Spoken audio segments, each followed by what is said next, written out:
Hello students, welcome back. In this class, we are going to discuss the discovery of cell. In the previous class, we have seen the introduction for the chapter cell. Now we will see the discovery of cell. How the cell has been discovered. Actually, before the discovery of cell, we need some instruments. I mean to say, with the help of microscope, we can able to observe the cells, so we can able to study about the cells. That's why the instruments are very important. That instrument is nothing but microscope. But who invented the first microscope? Actually, the first microscope was built by Zacharias Janssen. Zacharias Janssen, he was the person in the year 1590, he first built a microscope. So the first microscope was built by Zacharias Janssen in the year 1590. Later, that microscope was modified by Galileo and Robert Hooke. The first microscope built by Zacharias Janssen, later it has been modified by Galileo and Robert Hooke. Here, Robert Hooke is very important, because Robert Hooke is basically a mathematician and a physicist, and he built a new microscope with which he studied the internal structure of many plants. He studied the internal structure is nothing but anatomy. So he studied the internal structure of many plants, and his work is famous for the study of cork cells. His work is famous for the study of cork cells. Actually, the cork cells can be seen in the root and a woody stem. So when we take the transverse section of the root or a woody stem, we can able to observe the presence of cork cells. Even Robert Hooke, for the first time, he took a piece of cork. That is, he has taken a transverse section. Actually, it is a Spanish oak. So, in this plant, he has taken the cork cells with the help of a sharp knife. With the help of a sharp knife, he has taken a transverse section of the cork, and he observed under the microscope. Try to understand. He took a piece of cork from the Spanish oak, and he made a thin slice or transverse section of it and observed under the microscope. When he observed under the microscope, he found that there are many honeycomb-like structures with box-like compartments. You may have seen the honeycomb. So even when he observed under the microscope, he found many number of honeycomb-like structures with box-like compartments like this. So these are the box-like compartments. When he observed under the microscope, he observed these box-like compartments. So when he observed the cork cells under the microscope, he found that there are many honeycomb-like structures with box-like compartments, and he called these box-like compartments as cellulae. Actually, cellulae are now called as cells. Cellulae is nothing but cells.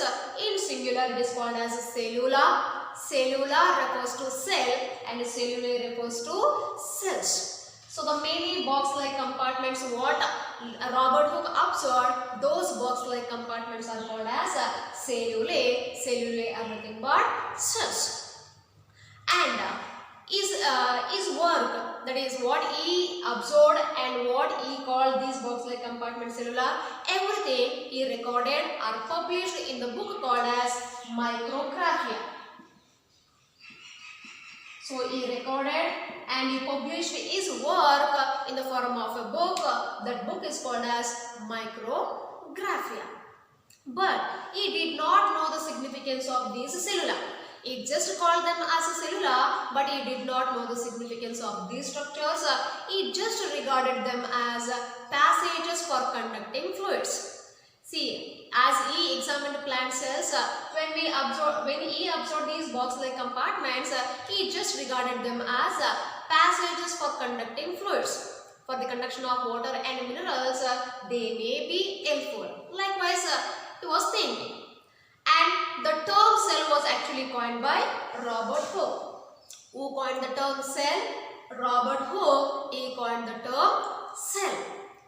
But what the cells he observed under the microscope, they are actually the cell walls. The cell walls enclosing the dead protoplast.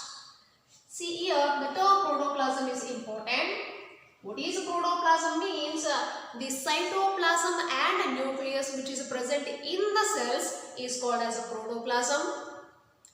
And here actually in these cells there will be a presence of nucleus, cytoplasm, and which is enclosed by a plasma membrane. It is a living cell. But when Robert Hooke observed under the microscope, he did not find a living cell. What the cells he observed, these are only the cell walls, because the cell walls remains as it is when the cells get matured. So here only it is a dead protoplasm, because the nucleus, cytoplasm cannot be seen. Now it is called as a dead protoplast, and these are the cell walls which are enclosing the dead protoplast. Try to understand.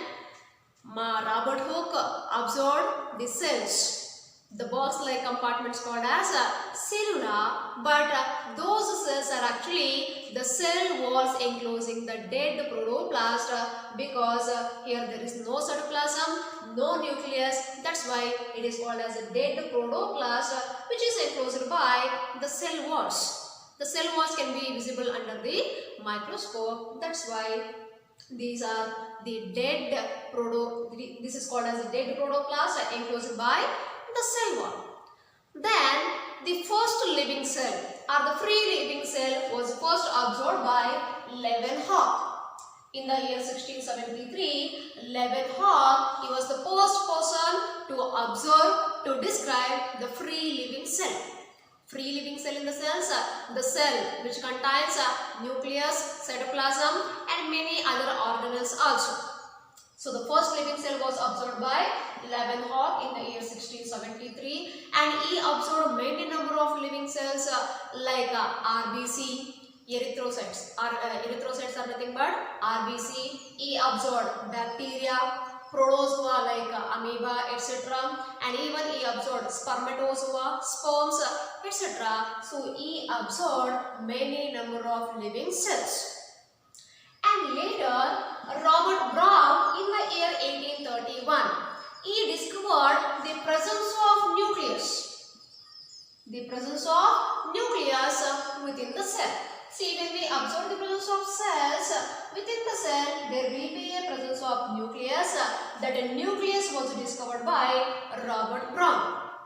You may get a question about who discovered the nucleus. Robert Brown discovered the presence of nucleus within the cells.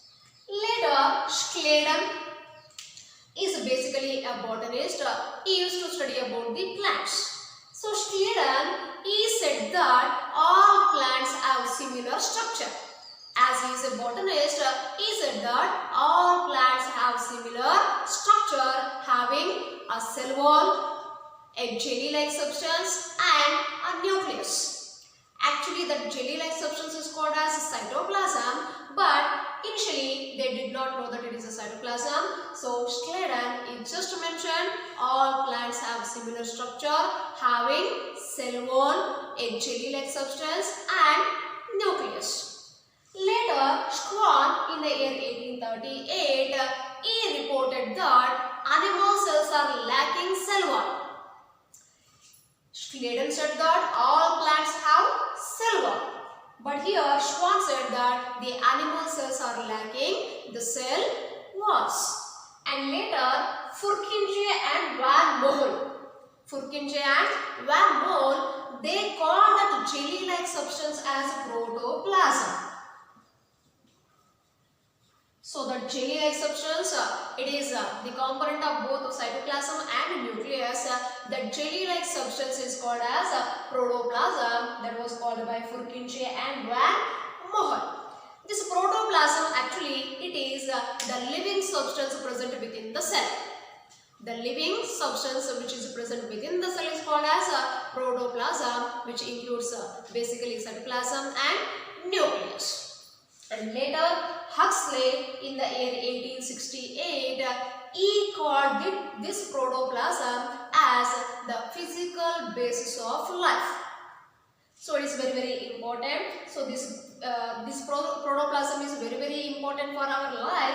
That's why Huxley he called this protoplasm as the physical basis of life. And after this discovery, soon after, various cell organelles have been discovered. Later, the mitochondria, chloroplast, Golgi complex, etc. various cell organelles have been discovered, and the invention of electron microscope has elaborated our knowledge about the cells. Initially, it is very difficult to study about the cells.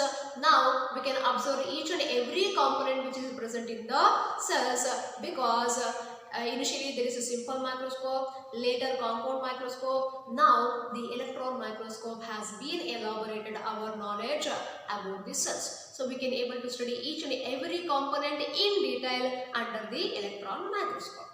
So this is the discovery of the cell. Now we will see the cell theory. It is very important. You can expect a question regarding the cell theory. Actually, in the year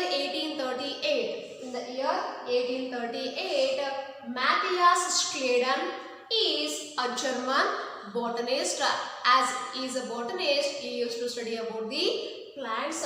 So Schleiden, he examined many number of plants and he observed that all plants having different types of cells. He will study the different types of cells even in this chapter, even in the anatomy of flowering plants also you can able to study. So Schleiden is a German botanist. He examined many number of plants and he observed all plants are made up of different types of cells. Later they will form tissues of the plants. And another scientist called as Theodor Schwann. Another scientist called as Theodor Schwann is a British zoologist. He used to study about the animals. And he studied different types of animal cells and concluded that the animal cells are lacking the cell wall. So in the discovery only I told you, so Schwann he concluded that animal cells are lacking cell wall. And he also recorded that the animal cells have a thin outer layer called as a plasma membrane.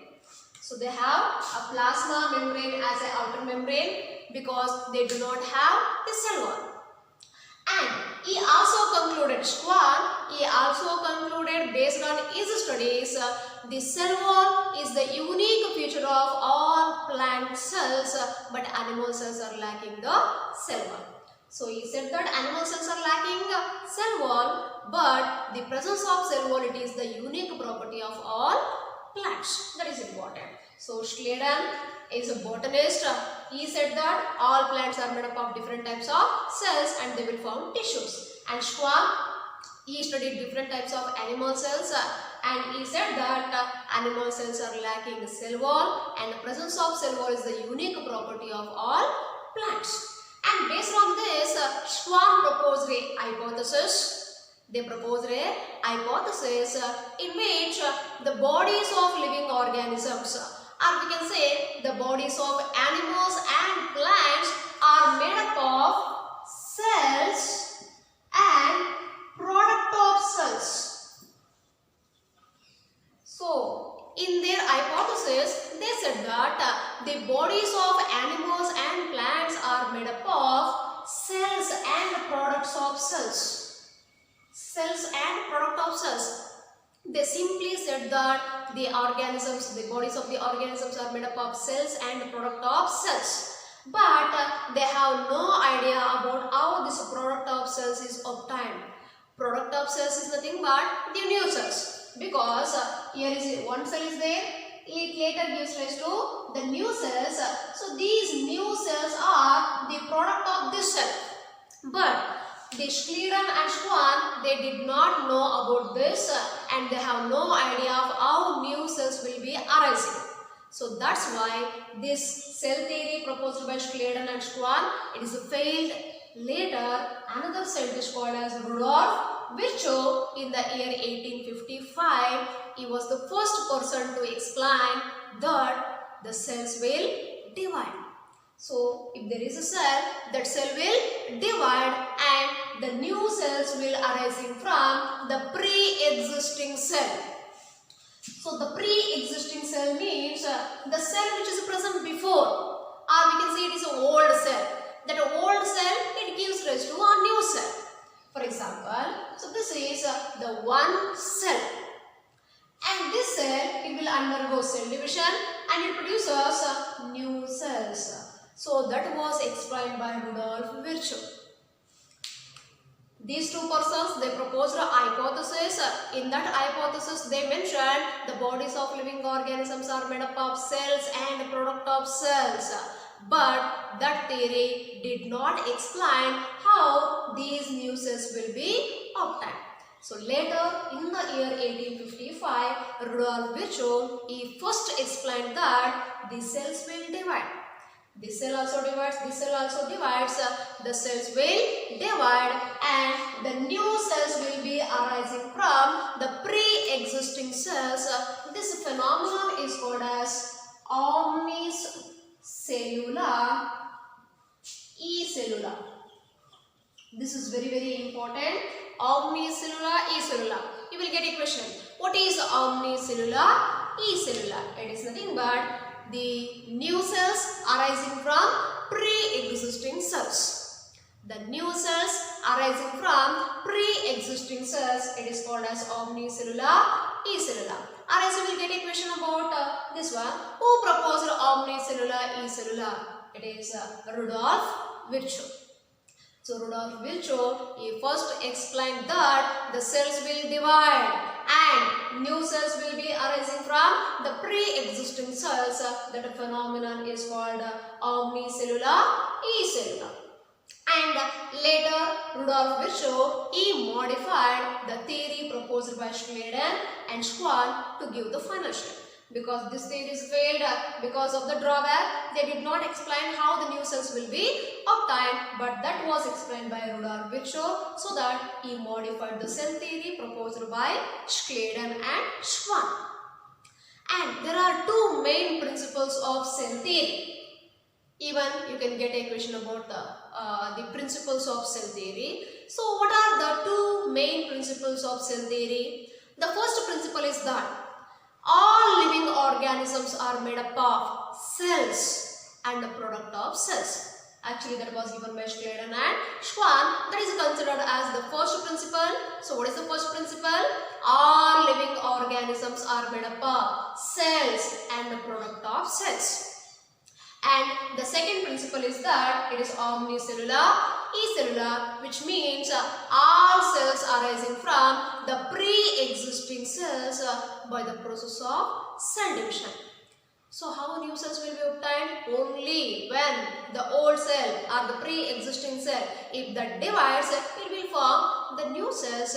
So these are the two main principles of the cell theory. Let me explain once again. So the two main principles are, the first principle is that all living organisms are made up of cells and a product of cells. And the second principle, all cells are arising from the pre-existing cells by cell division process, that is omnicellular e-cellular. Then what is the significance of cell theory? Why we need to study about this cell theory? What is the significance or what is the importance of cell theory? That is also very important. Because there is a structural similarity in cells which belonging to diverse group of organisms. See, when we study the plant cell, animal cell or a bacteria, etc. So in all these cells there is a structural similarity. Maybe the presence of plasma membrane or nucleus or some other components. So there is some structural similarity in the cells which belonging to diverse group of organisms. And all cells, they will perform a similar metabolic activity. So in all the cells there is a metabolic activity, there is some similar metabolic activity, that is also very, very important. And you know, life exists only in the form of cells, and life passes from one generation to the next generation only as cells. And all living beings, so whatever the living organisms which are present now, they are actually the descendants of the primitive cell which has been evolved on the earth. See, I told you the first life originated on the earth about 3.5 million years ago. So that first cell, that is the first life or first cell, so that cell divided to form a new cells. Again those cells will divide, again new cells will divide. Likewise, whatever the organisms which are present today, they are actually descended from the first cell or the primitive cell which is originated on the earth. These are the significance. So importance, because as there is a structural similarity in the cells belonging to diverse group of organisms, and as they perform similar metabolic activity, and life exists only in the form of cells, and life passes from one generation to the next generation as cells, and all living organisms are the descendants of the primitive cell. Primitive cell, it is nothing but the first cell which is evolved on the earth. So these are the significance of the cell theory. So let us recall few points we have discussed in this class. So when we come to discovery of the cell, the first microscope was built by Zacharias Janssen. Later this modified by Galileo and Robert Hooke. Robert Hooke, he built a new microscope with which he studied the internal structure of many plants. And his work is famous for the study of cork cells because he took a piece of cork of a Spanish oak and made a thin slice or transverse section, observed under the microscope. When he observed, he found that there are many box-like compartments, many honeycomb-like structures with box-like compartments, and those box-like compartments are called as cellulae. These cellulae are equivalent to cells. And his work is published in the book Micrographia, but he did not know the significance of cells. He just regarded them as passages for conducting fluids. Later, actually the cells which were discovered by Robert Hooke are the cell walls enclosing the dead protoplast, and the first living cell was observed by Leeuwenhoek. He observed many living cells including bacteria, protozoa, etc. And Robert Brown, he discovered the presence of nucleus in the cells.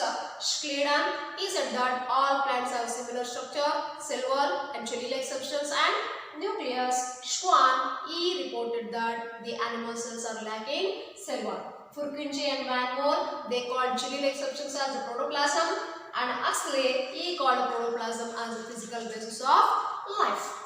When you come to cell theory, so Schleiden, a German botanist, he examined plant cells and he used to study about the plants. He observed that all plants are made up of different types of cells. And Schwann, a zoologist, he studied different types of animal cells and he concluded that animal cells are lacking cell wall, but they have thin outer layer called as plasma membrane. And he also concluded that the presence of cell wall is the unique property of plants. And later they proposed a hypothesis. That hypothesis says that the bodies of living organisms are made up of cells and the product of cells. But they did not explain how the new cells will be obtained. So later Rudolf Virchow, he first explained that the cells will divide and new cells will be arising from the pre-existing cells. That phenomena is called as omnicellular acellular.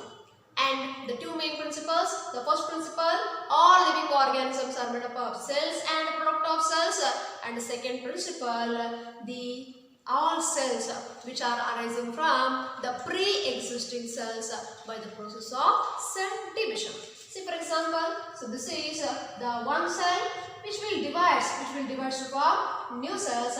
Again these cells will divide. Likewise, many number of cells may be produced. So this completes the discovery of cell and cell theory. Now we will discuss few objective questions related to today's class. See, the first question. Which of the following is the smallest cell? Option A, human nerve cell. Option B, chlamydomonas. Option C, virus. Option D, PP elbow. So here the correct answer is PP elbow. You know PP elbow, they are pleuropneumonia-like organisms. These I have explained in the kingdom Monera. So these are the smallest living cells. So the smallest cell is PP elbow. Then the second question. Names of Scladen and Schwann are associated with. You heard the names of Scladen and Schwann. So which are associated with? Option A, theory of cell lineage. Option B, nucleus function as a controlling center of cell. Option C, theory of natural selection. Option D, cell theory. So these two names are associated with cell theory. Option D is correct. And third question, all cells are derived from the pre-existing cell. It is the famous generalization of. Option A, Schultz. Option B, Scladen. Option C, Lemma. And option D, Virchow. So all cells are arising from the pre-existing cell. It is the generalization given by Rudolf Virchow. So option D, that is Virchow, is correct. So this completes today's class. In the next class, we will discuss an overview of the cell.